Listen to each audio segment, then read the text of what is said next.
Actually ನಾನು ಮಾಲೆ ಹಾಕಿರೋ ಟೈಮಲ್ಲಿ ಬಂದಿರೋದು ಇದು ನನಗೆ. ಸೊ, ಫೋನ್ ಮಾಡ್ತಾರೆ. ಮಾಲೆ ಹಾಕಿದ ದಿನನೇ ನನಗೆ ಫೋನ್ ಮಾಡ್ತಾರೆ ಡೈರೆಕ್ಟ್ರು. ಸೊ, ನಾ ಹರಿವರಸನಂ ಮಾತಾಡೋದು ಅಂತ. ಸೊ, ಹರಿವರಸನ ಅಯ್ಯಪ್ಪ ಮಾತಾಡೋದು ಅಂತ ಹೇಳಿ ನಾನು ಓಕೆ ಸ್ವಾಮಿ ಶರಣ ಅಂತೆ ನಾನು. ಸ್ವಾಮಿ ಶರಣ ಅಂತ ಹೇಳಿದಾಗ ಆ, ಇದು ಮಗ್ಗಿ ಪುಸ್ತಕ ಅಂತ ಒಂದು ಸಿನಿಮಾ ಮಾಡ್ತಿದ್ದೀವಿ ನಾವು. ನೀವು ಮಾಲೆ ಹಾಕಿದ್ದೀರಾ? ಸ್ವಾಮಿ ನಾವು ಮಂಗ್ಳೂರು ಬರ್ತೀವಿ ನಿಮಗೆ ಮೀಟ್ ಆಗೋಕ್ಕೆ ಅಂತಂದರು. ಮಂಗ್ಳೂರಿಗೆ ಬಂದರು. ಮಂಗಳೂರಿಗೆ ಬಂದು ಮಂಗಳೂರಲ್ಲಿ ಸ್ಟೋರಿ ಹೇಳಿದಾಗ ನನಗೆ ಒಂದು ವಿಭಿನ್ನ ಪಾತ್ರ ಇದು. ಸೊ ಅದೇ ಆಕ್ಸಿಜನ್ ಎಲ್ಲ ಹಾಕಿ ಒಂದಷ್ಟು ಬಲೂನ್ ಬಾಯ್ ಅಂತ ಅವನು ಅವನದೇ ಒಂದು ಲೋಕ ಇರುತ್ತೆ, ಅದರಲ್ಲೇ ಇರೋದು ಅವನು. ಆ್ಯಂಡ್ ಆ ಆಕ್ಸಿಜನಲ್ಲೇ ಇರಬೇಕು, ಅವನು ಹೊರಗೆ ಬಂದರೆ ಅವನು ಸಾಯ್ತಾನೆ. ಸೊ ಅಂಥ ಒಂದು ಡಿಸೀಸ್ ಇರುತ್ತೆ, ಅವನಿಗೆ ಯುನಿಟಿ ಡೌನ್ ಡಿಸೀಸ್ ಇರುತ್ತೆ.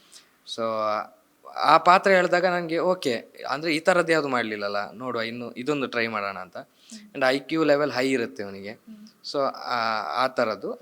ಆಮೇಲೆ ಎಲ್ಲರೂ ಅದೊಂದು ಕ್ಯೂಟ್ ಒಂದು ಲವ್ ಸ್ಟೋರಿ ಹೇಳಿದ್ರು. ಸೊ ನನಗೆ ಅನಿಸ್ತಾ ಓಕೆ ಇದು ಚೆನ್ನಾಗಿದೆ ಇದು ಸಿನಿಮಾ ಅಂತೇಳಿ.